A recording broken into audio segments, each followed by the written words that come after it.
My name is Matthew Wallace. I chose muscular dystrophy. Lots of people don't know a whole lot about it. The main thing that I have learned about it this semester being that there are many different types, and they're all caused, most of them are caused by genes, chromes, problems, mutations, something like that.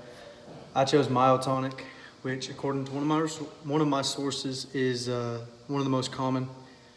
And there's many different things. There's actually two types of myotonic muscular dystrophy. I apologize for how I look. I am at work right now here at the fire station, and but here's my poster here. Included are going to be close-up pictures of my poster, but let me go over some of these things with you here. There's a type 1. There's also a type 2.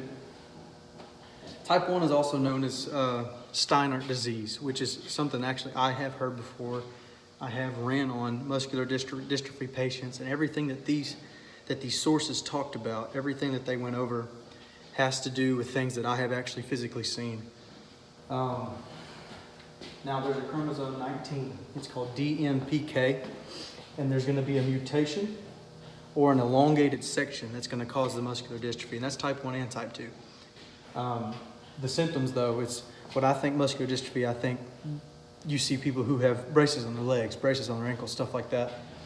But with type 1, what muscular dystrophy is, it's the weakening and the wasting away of muscle tissue. And type 1 typically begins in the 20s and the 30s. You can be born with it. It can just come on. But the lower legs, the hands, the neck, the face is where a lot of it takes place. The myotonia, where does myotonic come from? Myotonia is the inability to relax muscles after you've contracted them. So people with DM or MD1, some common things that you see are they'll go to shake a hand and their hand will be stuck like that, or they'll turn a doorknob and their hand is stuck in that position. Now, all my sources focused on type 1. But type 2, there are a lot of the same kind of symptoms. It is a different gene affected, but it's pretty much the same. Some varied signs and symptoms that you don't see in type 1. But how's it diagnosed? Now, with muscular dystrophy, it being a gene mutation or a elongated gene, it's not something you can just tell by looking at somebody. Now, there are some signs and symptoms and some characteristics of people with it, but what the sources harped on the most is genetic testing. They have to actually test the genes and see what they've got with them.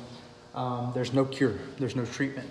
Now, there's things like cardiac failure that can happen, breathing problems, stuff like that. Cataracts happen a lot with this diagnosis, and they can treat those things, but they can't get to the underlying condition because there's currently no cure for this. Also, and the charity that I decided to focus on is just the Muscular Dystrophy Association. It's the most talked about one. It's one I've actually heard about. My mom was a special education teacher.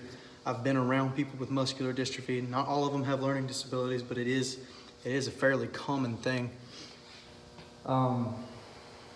Research, money, research. That's where they get their bread and butter. This charity.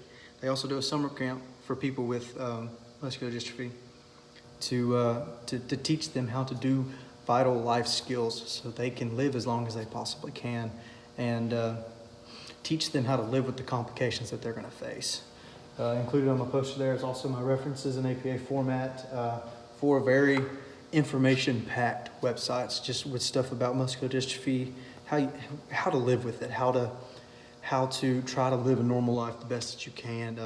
And this is my project here. This is my poster. Kind of went for the newspaper clipping look. That's what I like to call it.